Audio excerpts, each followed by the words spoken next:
saya Muhammad Khairul Abadi bin Putih, seorang guru kimia tingkatan 4. Pada pagi ini saya telah mengajar tajuk garam, subtopik analisis secara kualitatif bagi cation.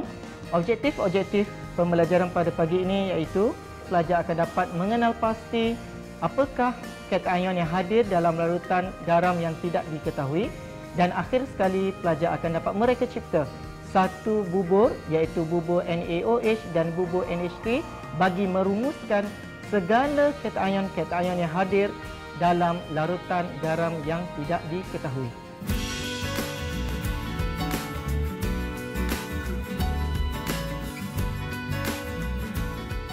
Di atas meja kamu terdapat 5 tabung uji yang dilabelkan P, Q, R, S dan T. Okey? Dan disediakan kamu tu adalah larutan natrium hydroksida. Okey, di mana nanti kamu tak tahu P, Q, R, S, T tadi ada cation apa. Sekarang macam mana kamu nak mengujinya? Kamu cuba tambah dahulu. Yang pertama sekali tambah sedikit larutan natrium hydroksida ke 5 tabung uji. Dan ke 5 ahli kumpulan kamu cuba ambil salah satu dan cuba goncang. Okey, dan kamu boleh kena pasti untuk peringkat sedikit. Dan tolong pegang tabung uji masing-masing berdasarkan label yang telah diberikan. Okey, so bangun semua. Cuba kamu uji ke 5 tabung uji tadi. Menggunakan yang pertama dahulu, menggunakan sedikit larutan natrium hydroksida. Cuba tambah sedikit larutan natrium hydroksida ke 5 tabung uji tersebut. Pastikan ke 5 tabung uji ditambah sedikit larutan natrium hydroksida. Okey, sekarang semua dah sedikit? Okey, sekarang cuba tambah lebihan larutan natrium hydroksida. 5 atau lebih titik larutan natrium hydroksida. Okey, lebih. Okey, cuba goncang.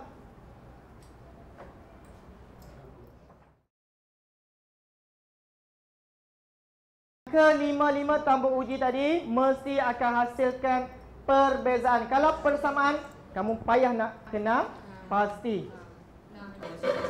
Okey, sekarang siapa ahli kumpulan kamu yang memegang tabung uji P, sila bangun. Tabung uji P, sila bangun. Lihat, apakah ion yang hadir dalam tu? Ion kalsium. Jadi, kalsium dua-duanya tidak larut, sama ada sedikit ataupun lebih, dua-duanya tidak larut. Dia akan menghasilkan mendakan. Seterusnya, para pelajar akan menghasilkan satu bubur NaOH ataupun bubur NH3, di mana para pelajar keluar berfikir di luar kotak, di mana biasanya dalam buku teks dia akan berikan satu catat alih, di mana akan memberikan satu susunan yang agak kompleks, merumitkan para pelajar untuk menghafal ataupun memahami konsep analisis secara kualitatif bagi cation. Okey, aktiviti kita yang terakhir, kita nak rumuskan daripada jadual yang kompleks tadi. Kita akan ringkaskan dia, jadikan sebagai bubur sama ada NaOH ataupun bubur NH3. Jadi, di atas meja kamu cikgu telah sediakan kertas sebak dengan pen yang berwarna, satu warna hitam dan satu lagi warna biru. Jadi, kamu kena bezakan nanti yang sama ada hitam atau biru, sama ada dia larutan ataupun menghasilkan mendakan. Okey, jadi semua cation tadi kamu rumuskan dia dalam satu bentuk bubur. Okey, Tabaris tolong cikgu. Okey, jadi kumpulan yang pertama iaitu kumpulan Schobel, cuba buat untuk sedikit larutan natrium hydroksida. Apa yang berlaku untuk sedikit? Kumpulan Luan, cuba buat untuk bila ditambah lebihan larutan natrium hydroksida. Kumpulan Zalifah, sedikit larutan amonia.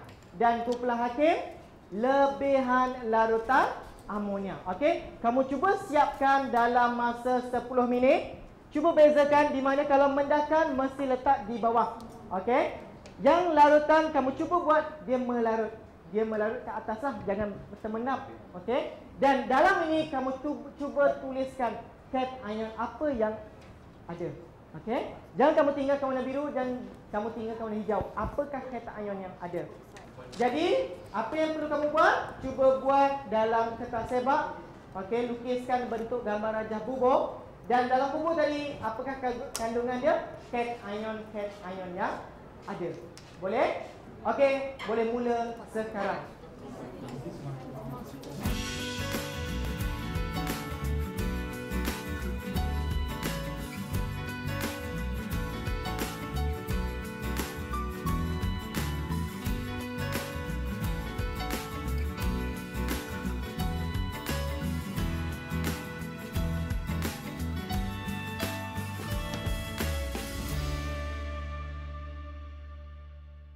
Okey, dah siap semua bubur kamu?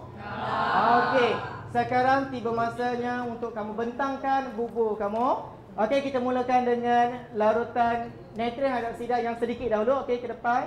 Dua orang pegang kertas dan seorang lagi tukar membentangkan hasil dapatan kumpulan. Okey. Ke depan. Okey, yang lain perhatikan cikgu akan tanya seorang-seorang apakah kesalahan dia, apakah komen kamu daripada bubur yang direka oleh kumpulan Genway. Okey, boleh mulakan. Ion amonium NH4+ akan larut dalam sedikit larutan natrium hidroksida.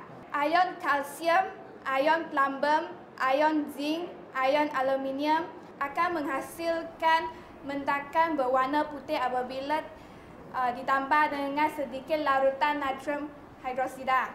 Apabila sedikit larutan natrium hidroksida ditambah dengan ion ferrum 3 akan menghasilkan mendakan berwarna coklat kemerahan.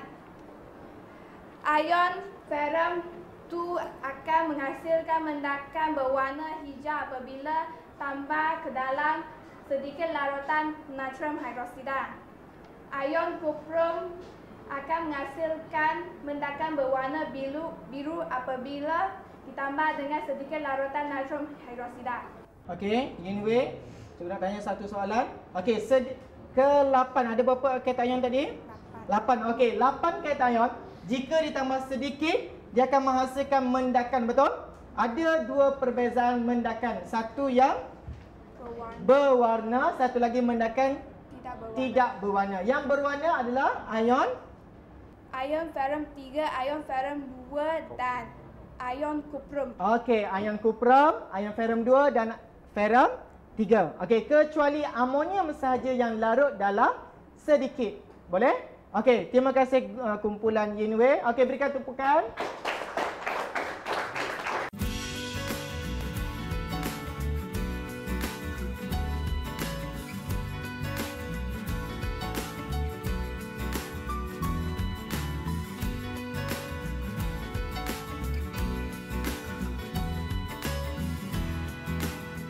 Okey, sampai akhirnya aktiviti 6 kita dah buat bubur, kita dah ringkaskan daripada jadual yang kompleks menjadi yang ringkas, daripada sedikit jadi lebih. Okey, untuk cation yang larut dalam lebihan larutan natrium hidroksida, apakah cationnya? Yang pertama, zinc, yang kedua, aluminium, yang ketiga, plumbum dan yang keempat, amonium. Manakala cation yang larut dalam larutan amonium?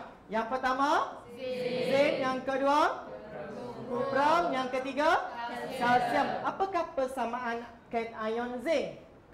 Kedua-duanya larut dalam larutan natrium hidroksida dan larutan amonium. Okey, itu saja. Bagi bubur, satu rekaan bubur di mana dia akan memudah carakan para pelajar di mana bubur ini mesra dengan para pelajar dalam kehidupan seharian. Di mana bila dia berada di atas, dia merujuk kepada satu larutan, yang di bawah dia merujuk kepada suatu mendakan.